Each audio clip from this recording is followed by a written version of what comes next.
ओम शांति। आज 23 अप्रैल 2025 बाप दादा के साकार रूप के चले हुए मधुर महावाक्य हैं।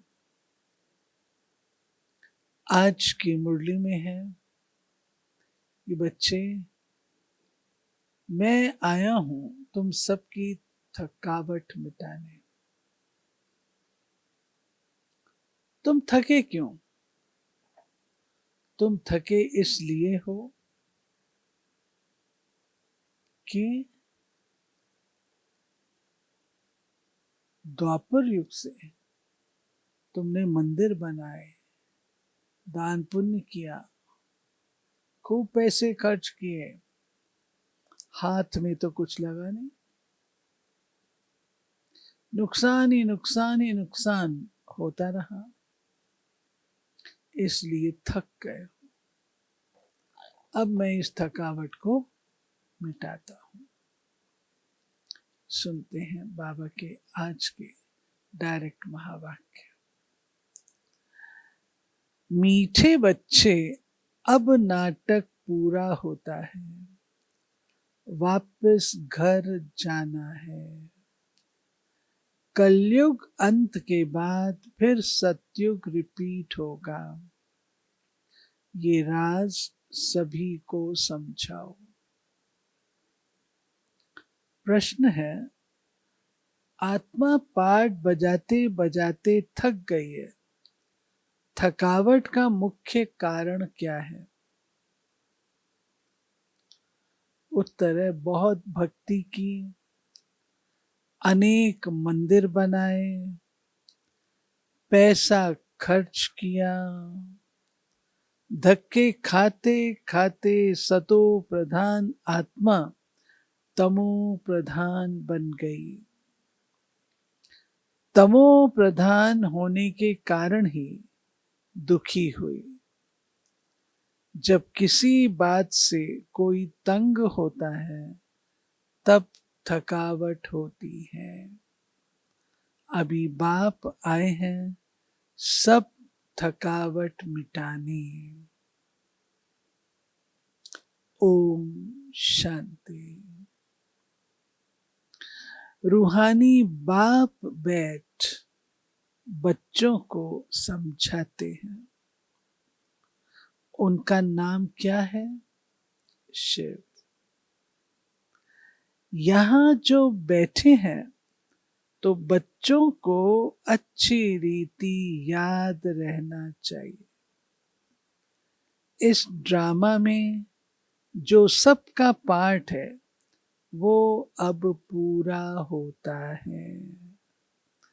नाटक जब पूरा होने पर होता है तो सभी एक्टर्स समझते हैं हमारा पार्ट अब पूरा होता है, अब जाना है घर।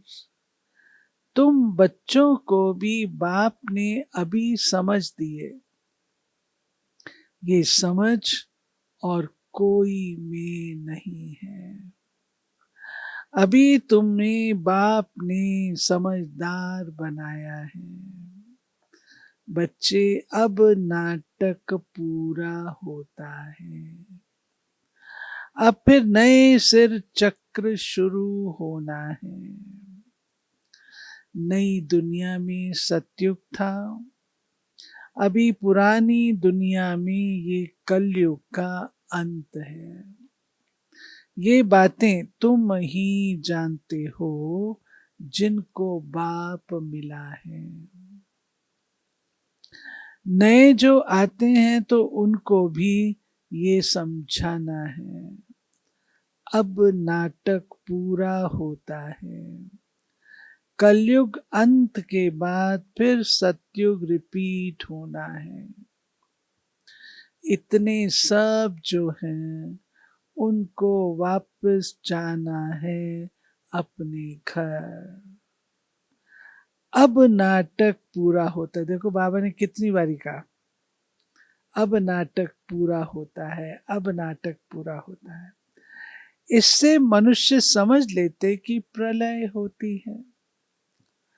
अभी तुम जानते हो पुरानी दुनिया का विनाश कैसे होता है। प्रलय तो कभी होती नहीं, जलमयी तो कभी होती नहीं, परंतु विनाश तो होता है। भारत तो अविनाशी खंड है, बाप भी यहां ही आते हैं, बाकी और सब खंड खलास हो जाएंगे। ये ख्यालात और कोई की बुद्धि में आ नहीं सकते। बाप तुम बच्चों को समझाते हैं, अब नाटक पूरा होता है, फिर रिपीट करना है। आगे नाटक का नाम भी तुम्हारी बुद्धि में नहीं था, कहने मात्र कहते थे। ये सृष्टि नाटक है जिसमें हम एक्टर्स हैं। आगे जब हम कहते थे तो शरीर को समझते थे, अब बाप कहते हैं अपने को आत्मा समझो और बाप को याद करो।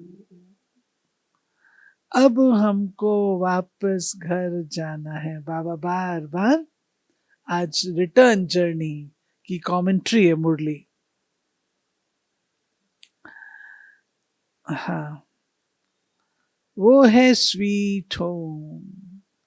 उस निराकारी दुनिया में हम आत्माएं रहती हैं। ये ज्ञान कोई भी मनुष्य मात्र में नहीं है।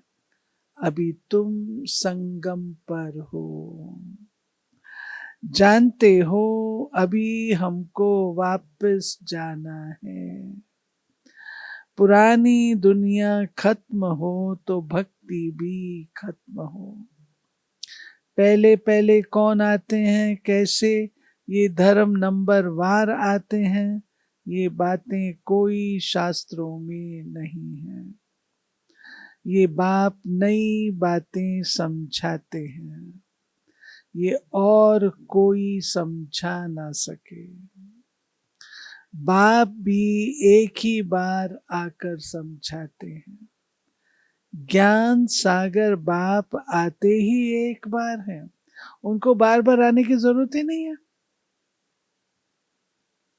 बार बार वो आए जो काम इनकम्प्लीट करे।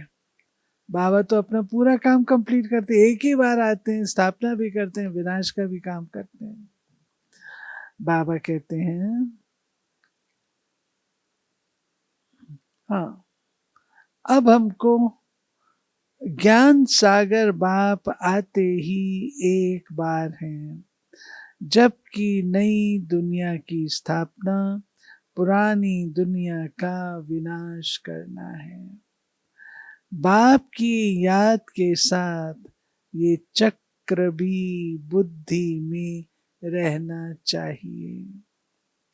अब नाटक पूरा होता है, हम जाते हैं घर।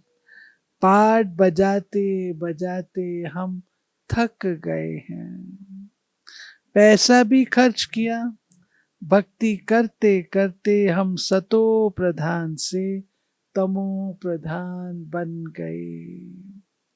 दुनिया ही पुरानी हो गई। नाटक पुराना कहेंगे नहीं, नाटक पुराना कहेंगे नहीं कहेंगे। सत्युग बीता, त्रेता बीता, सब तो नाटक पुराना नहीं हुआ। बाबा कहते नहीं, क्यों? नाटक तो कभी पुराना होता ही नहीं।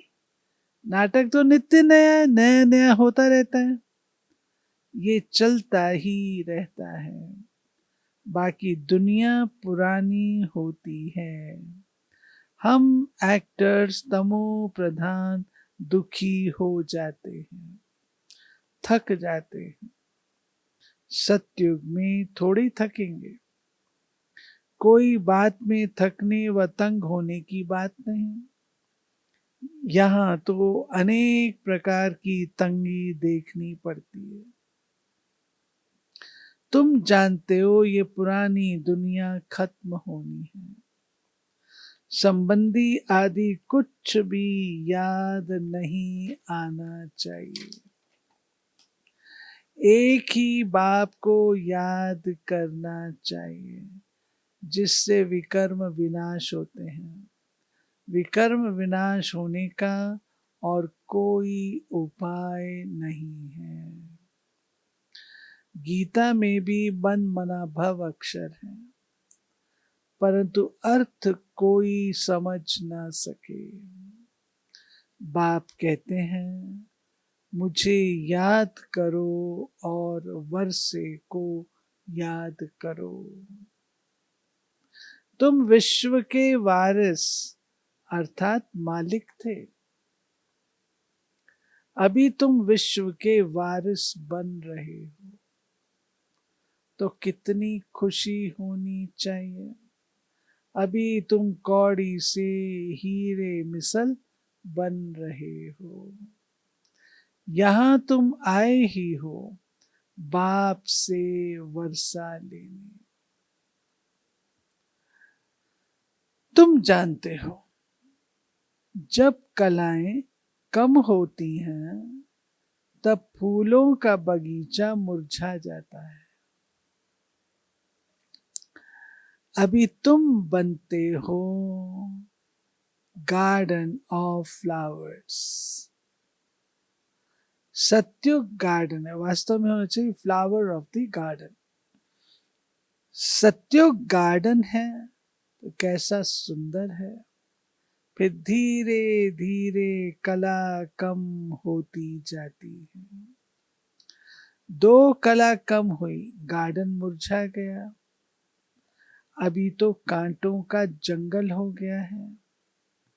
अभी तुम जानते हो दुनिया को कुछ भी पता नहीं है। ये नॉलेज तुमको मिल रही है। ये है नई दुनिया के लिए नई नॉलेज। नई दुनिया स्थापन होती है, करने वाला है बाप। सृष्टि का रचयिता बाप है, याद भी बाप को ही करते हैं। कि आकर हेवन रचो, सुख धाम रचो, तो जरूर दुख धाम का विनाश होगा। बाबा रोज रोज समझाते रहते हैं, उसको धारण कर फिर समझाना है।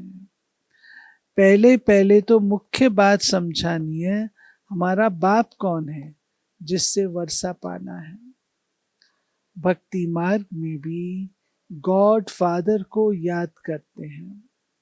हमारे दुख हरो सुख दो, तो तुम बच्चों की बुद्धि में भी स्मृति रहनी चाहिए। स्कूल में स्टूडेंट्स की बुद्धि में नॉलेज रहती है, न कि घर बार। स्टूडेंट लाइफ में धंधे धोरी की बात रहती नहीं, स्टडी ही याद रहती है। यहाँ तो फिर कर्म करते, गृहस्थ व्यवहार में रहते, बाप कहते हैं ये स्टडी करो। ऐसे नहीं कहते सन्यासियों के मौफिक घर बार छोड़ो। बाबा ने कभी भी घर बार छोड़ने, प्रवृत्ति मार्ग बनाया ना बाबा ने, शुरू से लेके प्रवृत्ति मार्ग। बाबा ने कदापि दूसरा मार्ग बनाया ही नहीं है, प्रवृत्ति मार्ग है। ये है ही राजयोग, ये प्रवृत्ति मार्ग है। सन्यासियों को भी तुम कह सकते हो तुम्हारा है हठ योग। तुम घर बार छोड़ते हो, यहाँ वो बात नहीं है। ये दुनिया ही कैसी गंदी है, क्या लगा पड़ा है। गरीब आदि कैसे रहे पड़े हैं, देखने से ही नफरत आती है। बाहर से जो विजिटर आदि आते हैं उनको तो अच्छे अच्छे स्थान दिखाते हैं। गरीब आदि कैसे गंद में रहे पड़े हैं वो थोड़ी दिखाते हैं। नेचुरल जो बाहर से विजिटर गेस्ट आएंगे तो उनको अच्छी चीज दिखाएंगे, गंदी तो नहीं दिखाएंगे। लेकिन वो लोग अगर कोई ऐसा स्थान देख लेते हैं तो क्या कहते हैं, भारत ऐसा था।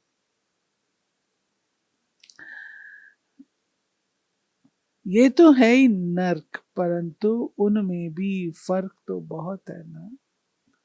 साहूकार लोग कहाँ रहते हैं, गरीब कहाँ रहते, कर्मों का हिसाब है। सतयुग में ऐसी गंदगी हो नहीं सकती, वहां भी फर्क तो रहता है ना। कोई सोने के महल बनाएंगे, कोई चांदी के, कोई ईंटों के।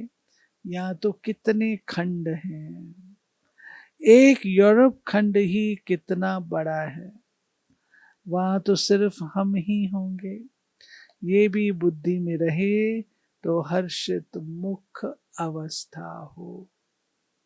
स्टूडेंट की बुद्धि में स्टडी ही याद रहती है, बाप और वर्षा ये तो समझाया है, बाकी थोड़ा समय है।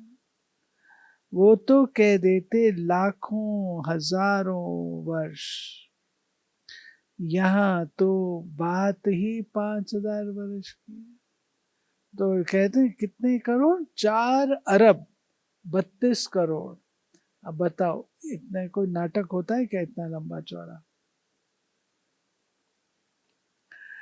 तुम बच्चे समझ सकते हो, अभी हमारी राजधानी की स्थापना हो रही है, बाकी सारी दुनिया खत्म होनी है।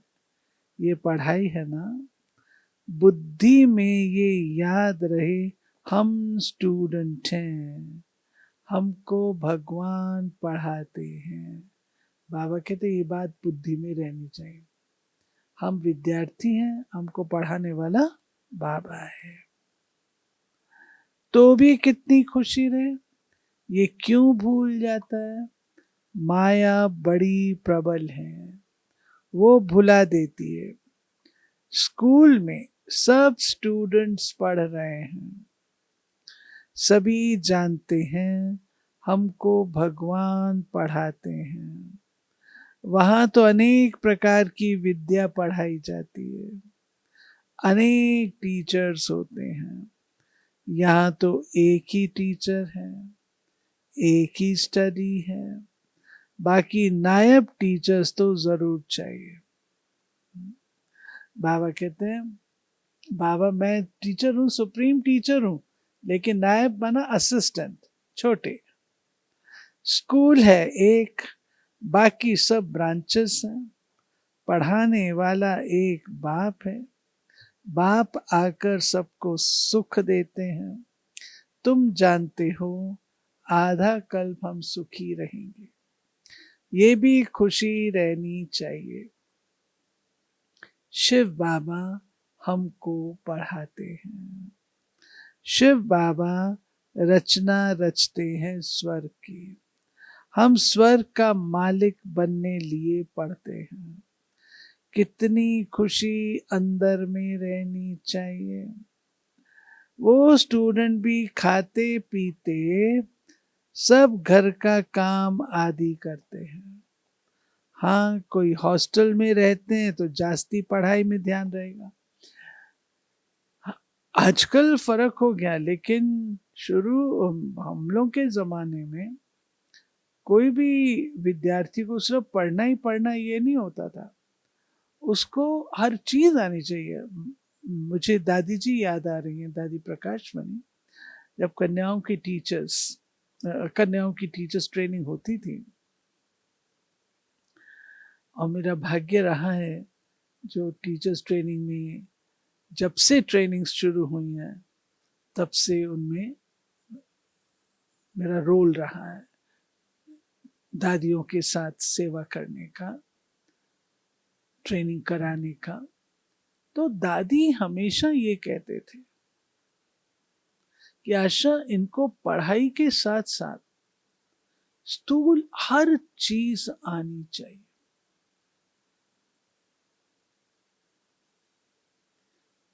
बिजली का फ्यूज कैसे लगाना है, बगीचे की संभाल कैसे करनी है, कपड़े कैसे धुलाई करने हैं, सफाई कैसे करनी है। दादी कहते थे सब चीज सिखाओ। आजकल तो कहेंगे हम तो सिर्फ पढ़ रहे हैं और कुछ नहीं। फर्क हो गया, बहुत फर्क। इसलिए आप देखिए हमारी जो पुरानी बहनें, पहले निकली हुई टीचर्स हैं, कितनी पावरफुल है।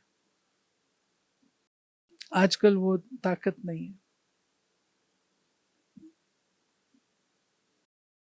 बाबा कहते हैं हाँ, कोई हॉस्टल में रहते हैं, जास्ती पढ़ाई में ध्यान रहेगा। सर्विस करने के लिए बच्चियां बाहर में रहती हैं। कैसे कैसे मनुष्य आते हैं। यहाँ तो तुम कितने सेफ बैठे हो, कोई अंदर घुस न सके मधुबन में। यहाँ कोई का संग नहीं, पतित से बात करने की दरकार नहीं। तुमको कोई का मुंह देखने की भी दरकार नहीं। फिर भी बाहर रहने वाले तीखे चले जाते हैं। कैसा वंडर है। बाहर रहने वाले कितनों को पढ़ाकर आप समान बनाकर ले आते हैं। बाबा समाचार पूछते हैं, कैसे पेशेंट को ले आए हो। कोई बहुत खराब पेशेंट है, उनको 7 रोज भट्टी में रखा जाता है। यहाँ कोई भी शूद्र को नहीं ले आना है। ये सब टीचर्स को अटेंशन पर आनी चाहिए बात। बाबा कहते हैं मधुबन में कोई भी ऐसी आत्मा को नहीं ले आना। बाबा मिलन में किनको ले आना है, जो ज्ञान योग के विद्यार्थी हैं, नियमों की धारणा करते हैं। ये मधुबन है जैसे कि तुम ब्राह्मणों का एक गांव। यहाँ बाप तुम बच्चों को बैठ समझाते हैं, विश्व का मालिक बनाते हैं। कोई शूद्र को ले आएंगे तो वाइब्रेशन खराब करेगा। तुम बच्चों की चलन बहुत रॉयल चाहिए। आगे चल तुमको बहुत साक्षात्कार होते रहेंगे। वहां क्या क्या होगा, जानवर भी कैसे अच्छे अच्छे होंगे, सब अच्छी चीजें होंगी। सत्य की कोई चीज यहां हो ना सके, वहां फिर यहां की चीज हो ना सके। तुम्हारी बुद्धि में है हम स्वर्ग के लिए इम्तिहान पास कर रहे हैं। जितना पढ़ेंगे और फिर पढ़ाएंगे, टीचर बन औरों को रास्ता बताते हैं। सब टीचर्स हैं, सबको टीच करना है। पहले पहले तो बाप की पहचान दे बतलाना है कि बाप से ये वर्षा मिलता है। गीता बाप ने सुनाई, ये प्रजापिता ब्रह्मा है तो ब्राह्मण भी यहाँ चाहिए। ब्रह्मा भी शिव बाबा से पढ़ते रहते हैं। तुम अभी पढ़ते हो विष्णुपुरी में जाने के लिए। ये है तुम्हारा अलौकिक घर। लौकिक, पारलौकिक और फिर अलौकिक। नई बात है ना। भक्ति मार्ग में कभी ब्रह्मा को याद नहीं करते। ब्रह्मा बाबा किसको कहने आता नहीं। शिव बाबा को याद करते हैं, दुख से छुड़ाओ। वो है पारलौकिक बाप, ये फिर है अलौकिक। इनको तुम सूक्ष्म वतन में भी देखते हो, फिर यहां भी देखते हो। लौकिक बाप तो यहां देखने में आता है, पारलौकिक बाप तो परलोक में ही देख सकते। ये फिर है अलौकिक वंडरफुल बाप। इस अलौकिक बाप को समझने में ही मूंझते हैं। शिव बाबा के लिए तो कहेंगे निराकार है, तुम कहेंगे वो बिंदी है। वो करके अखंड ज्योति व ब्रह्म कह देते हैं। अनेक मत हैं, तुम्हारी तो एक ही मत है। एक द्वारा बाप ने मत देना शुरू की, फिर वृद्धि कितनी होती है। तो तुम बच्चों की बुद्धि में ये रहना चाहिए, हमको शिव बाबा पढ़ा रहे हैं, पतित से पावन बना रहे हैं। रावण राज्य में जरूर पतित तमो प्रधान बनना ही है, नाम ही है पतित दुनिया, सब दुखी भी हैं, तब तो बाप को याद करते हैं। बाबा हमारे दुख दूर कर हमको सुख दो, सब बच्चों का बाप एक ही है, वो तो सबको सुख देंगे ना। नई दुनिया में तो सुख ही सुख है, बाकी सब शांति धाम में रहते हैं। ये बुद्धि में रहना चाहिए। अभी हम जाएंगे शांति धाम, जितना नजदीक आते जाएंगे तो आज की दुनिया क्या है, कल की दुनिया क्या होगी, सब देखते रहेंगे। बाबा कहते ज्यों ज्यों आगे बढ़ते हैं, ज्यों ज्यों हम लोग सत्युगी दुनिया के करीब आते जाते हैं, उतना उतना सत्य की दुनिया तो स्पष्ट होगी ही होगी, परंतु ये दुनिया भी जाएगी, इसका भी एहसास होता रहेगा। बाबा कहते हैं स्वर्ग की बादशाही नजदीक देखते रहेंगे। तो बच्चों को मुख्य बात समझाते हैं, बुद्धि में ये याद रहे हम स्कूल में बैठे हैं, शिव बाबा इस रथ पर सवार हो आए हैं हमको पढ़ाने। ये भागीरथ है, बाप आएंगे भी जरूर एक बार। भागीरथ का नाम क्या है ये भी किसको पता नहीं। यहां तुम बच्चे जब बाप के सम्मुख बैठते हो तो बुद्धि में याद रहे बाबा आया हुआ है, हमको सृष्टि चक्र का राज बता रहे हैं। अभी नाटक पूरा होता है, अब हमको जाना है। ये बुद्धि में रखना कितना सहज है, परंतु ये भी याद कर नहीं सकते। अभी चक्र पूरा होता है, अब हमको जाना है, फिर नई दुनिया में आकर पाठ बजाना है, फिर हमारे बाद फलाने फलाने आएंगे। तुम जानते हो ये चक्र सारा कैसे फिरता है, दुनिया वृद्धि को कैसे पाती है, नई से पुरानी फिर पुरानी से नई होती है। विनाश के लिए तैयारियां भी देख रहे हो, नेचुरल कैलामिटीज भी होनी है। इतने बॉम्ब्स बनाकर रखे हैं तो काम में तो आने हैं ना। बॉम्ब से ही इतना काम होगा जो फिर मनुष्यों के लड़ाई की दरकार नहीं रहेगी।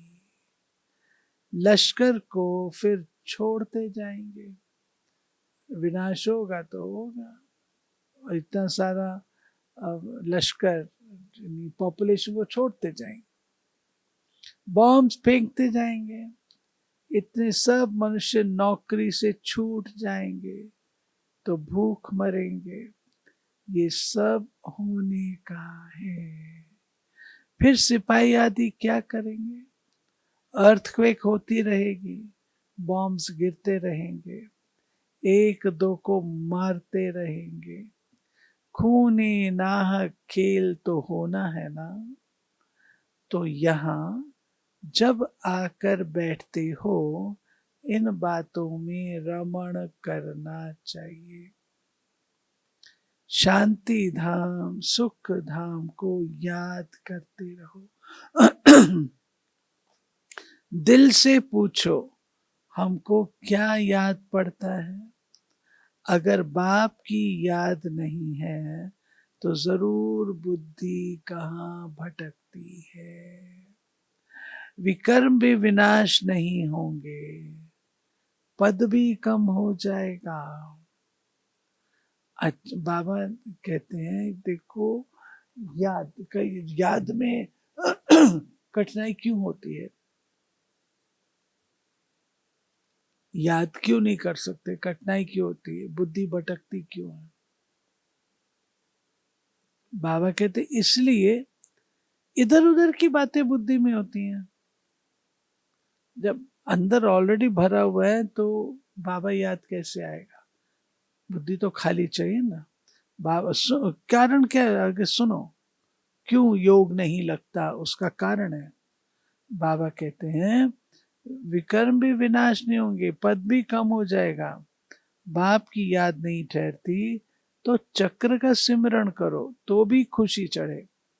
परंतु अब याद क्यों नहीं रहती, योग क्यों नहीं लगता, श्रीमत पर नहीं चलते, सर्विस नहीं करते, तो बाप दादा की दिल पर भी नहीं चढ़ सकते। क्यों आएगा बाबा याद, बिल्कुल नहीं आएगा। सर्विस नहीं करते तो बहुतों को तंग करते रहते हैं। कोई तो बहुतों को आप समान बनाए बाप के पास ले आते हैं तो बाबा देखकर खुश होते हैं। बाबा को बहुत अच्छा लगता था। हम लोग ने भी जब ट्रेनिंग की तो बाबा ने हमको विदाई के समय क्या कहा, बाबा ने कहा अगली बार आना तो पंडा बन के आना। बाबा ने कहा और हमने किया, ऐसा ही किया। विद्यार्थी तैयार किए, कोर्स कराया, विद्यार्थी तैयार किए और उनको लेकर के गए। आज भी वो ट्रेनिंग के बाद बाबा ने कहा पंडा बन के आना, अगली बार आओ तो पंडा बन के आना, आप सामान बना के लाओ। तो बाबा देखकर खुश होते हैं। अच्छा, मीठे मीठे सिक्की लदे बच्चों प्रति माता पिता बाप दादा का याद प्यार और गुड मॉर्निंग। रूहानी बाप की रूहानी बच्चों को नमस्ते। हम रूहानी बच्चों की रूहानी बाप को नमस्ते। धारणा करें, सदा हर्षित रहने के लिए बुद्धि में पढ़ाई और पढ़ाने वाले बाप की याद रहे। खाते पीते सब काम करते पढ़ाई पर पूरा ध्यान देना है।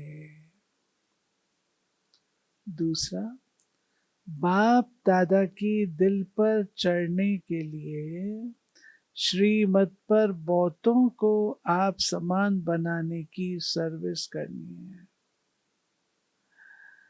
किसी को भी तंग नहीं करना है।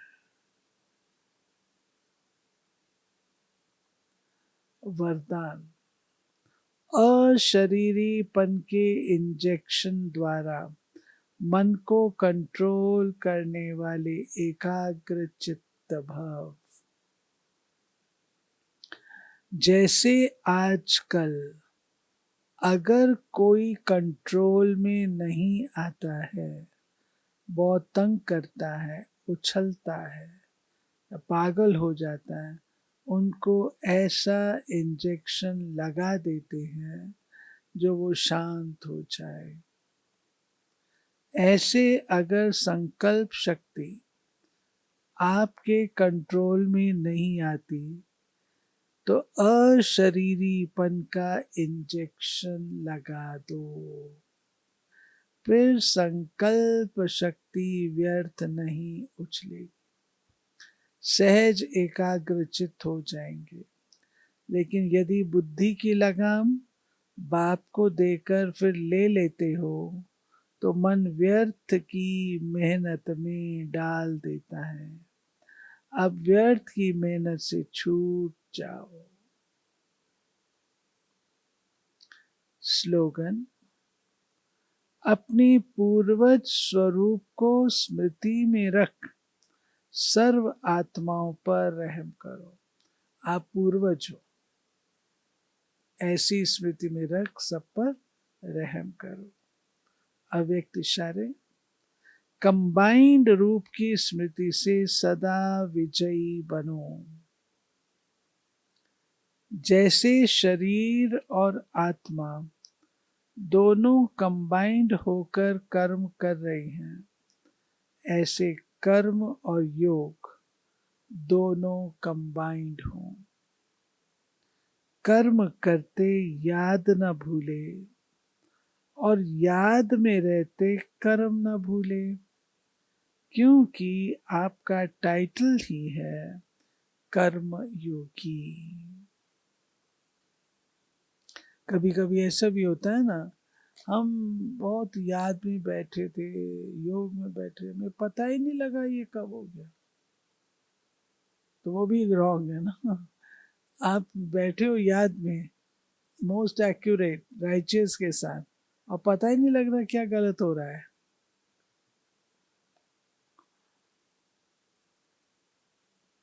बाबा कहते हैं कर्म करते याद में रहने वाले सदा न्यारे और प्यारे होंगे, हल्के होंगे। नॉलेजफुल के साथ साथ पावरफुल स्टेज पर रहो। नॉलेजफुल और पावरफुल ये दोनों स्टेज कंबाइंड हो तब स्थापना का कार्य तीव्र गति से होगा। नॉलेजफुल और पावरफुल दोनों बनना है, तब स्थापना का कार्य तीव्र गति से होगा। ये थे बाबा के आज के चले हुए मधुर महावाक्य, जिसमें बाबा ने पहले तो पूरी कमेंट्री दी है, अब घर जाना है, वापस जाना है, शांति धाम लौटना है। फिर बाबा ने हम बच्चों को बताए खेल को देखो, खूने नाहक खेल होगा, अपने आप को शक्तिशाली बना।